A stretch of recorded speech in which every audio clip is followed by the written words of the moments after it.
Cavity start होती है, ये वाला होता है अपर लिप, ये लोअर लिप, इसके ऊपर होता है मजल। मजल के यहाँ पे कोमा शेप नोस्ट्रिल्स होते हैं, inverted coma like structure nostrils होते हैं। अपर लिप में यहाँ पर फोल्ड होता है ये वाली चीज़, इसे बोलते हैं फ्रेनम लेबियालिस सुपरियोरिस, और नीचे लोअर लिप में होता है फ्रेनम लेबियालिस इंफीरियरिस।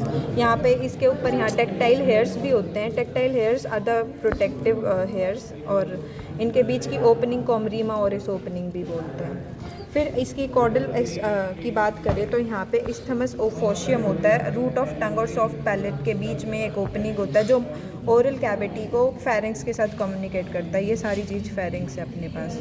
ये हार्ड पैलेट बन रहा है, ये फ्लोर बना रहा है नेजल कैविटी का, और रूफ बना रहा है ओरल कैविटी का। हार्ड पैलेट में अपने पास 3 बोन होती हैं, यहाँ पे प्री मैक्सिला बोन, फिर पैलेटाइन प्रोसेस ऑफ मैक्सिला, और फिर यहाँ पे पैलेटाइन बोन प्रेजेंट होती है।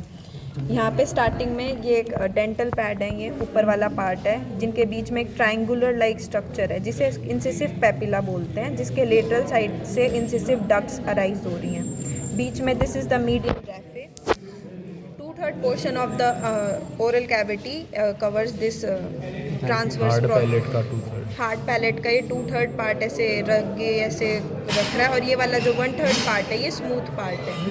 मीडियन रैफे साइड से राइज हो रहे ट्रांसवर्स प्रोसेस जिन्हें रगे बोलते हैं, ट्रांसवर्स रिजेस जिन्हें रगे बोलते हैं, जो कि वेरी करते हैं स्पीशीज टू स्पीशीज। स्टार्टिंग में ये बहुत स्ट्रेट होते हैं, लेकिन पीछे जाते जाते इनकी शेप ऐसे हो जाती है। Rostrally they are convex and caudally they are concave in shape. फिर अपने पास अगर ये यहाँ पे दूसरा पार्ट इसका आ जाए तो इसे हम बोलते हैं ऐसे आ जाता है, तो ये ओवरलैप करता है। कुछ स्पीशीज में ये ओवरलैप नहीं कर पाता, स्टोमेटा में होते हैं लाइक पिग एंड डॉग, तो ऐसे कवर कर लेगा, इसे बोलते हैं माउथ कैविटी प्रॉपर। और इसके साइड में जो यहाँ पे स्पेस होगी लिप्स के साइड में और यहाँ पे, इनको बोलते हैं वेस्टिबुलर पार्ट। आगे लिप्स की साइड होता है लेबियल पार्ट, और ये वाला साइड वाला पार्ट होता है buccal part. Mouth cavity proper और वेस्टिबुलर पार्ट अपने आपस में कम्युनिकेट भी करते हैं, क्योंकि जब दांत ऐसे लोअर डेंटल आर्क और अपर डेंटल आर्क जुड़ते हैं तो बीच में इंटरडेंटल स्पेस होते हैं, और यहाँ पीछे भी जगह होती है, यहाँ से सलाइवा कम्युनिकेट करता है। तो ये दोनों स्पेसेस पार्ट आपस में कम्युनिकेट भी करते हैं। फिर अगर हम इसकी बात करें, नेज़ल की बात करें, तो ये है डॉर्सल टर्बिनेट बोन, ये वेंट्रल टर्बिनेट बोन। तो इसके ऊपर होता है डॉर्सल मीटस, बीच में होता है मिडल मीटस, और नीचे होता है वेंट्रल मीटस। और यहाँ पे नेज़ल सेप्टम अगर आपस में जुड़ जाए तो यहाँ पे हो जाएगा कॉमन मीटस, जो कि सबके साथ कम्युनिकेट करता है। पीछे की साइड यहाँ पे इथेमोइड टर्बिनेट फेस के साथ भी जुड़ा हुआ होता है।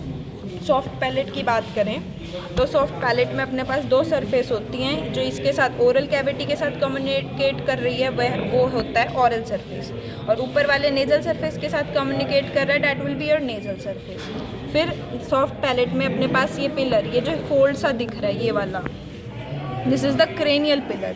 अब ये पैलेटाइन और टंग के साथ जुड़ा हुआ है, तो पैलेटाइन पैलेटोवर्ट, और टंग के लिए यूज होता है ग्लोसोवर्ट, तो इसे बोलते हैं पैलेटोग्लोसल आर्क। क्रेनियल पिलर को बोलते हैं पैलेटोग्लोसल आर्क। फिर ये पीछे जा रहे हैं सॉफ्ट पैलेट का कॉर्डल पिलर, जो फेरिंग्स के साथ कम्युनिकेट कर रहा है, तो पैलेटोवर्ट इसका और फेरिंग्स का फेरेंजियल, तो इसे बोलते हैं पैलेटोफेरेंजियल आर्क। फिर क्रेनियल पिलर और कॉर्डल पिलर के बीच में यहाँ पे अपने पास एक रिसेस, जिसे बोलते हैं पायरिफॉर्म रिसेस, जहाँ पर लिम्फोइड ओपनिंग या टॉन्सिकुलर ओपनिंग्स प्रेजेंट होती है। फिर टंग कम्युनिकेट करती है एपिग्लोटिस के साथ भी, जिसको हम बोलते हैं ग्लोसो एपिग्लोटिक फोल्ड, यहाँ पे प्रेजेंट होता है ये। लोअर कॉर्नर इंसाइजर के 5 सेंटीमीटर दूर पर यहाँ पे कमीशर या एंगल प्रेजेंट होता है, और यहाँ पर होर्नी पैपिले सबसे ज़्यादा पॉइंटेड, सबसे ज़्यादा पैने इस कमीशर के पास ही होते हैं। फिर पीछे जाते जाते they are caudally directed and less pointed as compare to the commissure वाले होर्नी पैपिले या कॉनिकल पैपिले।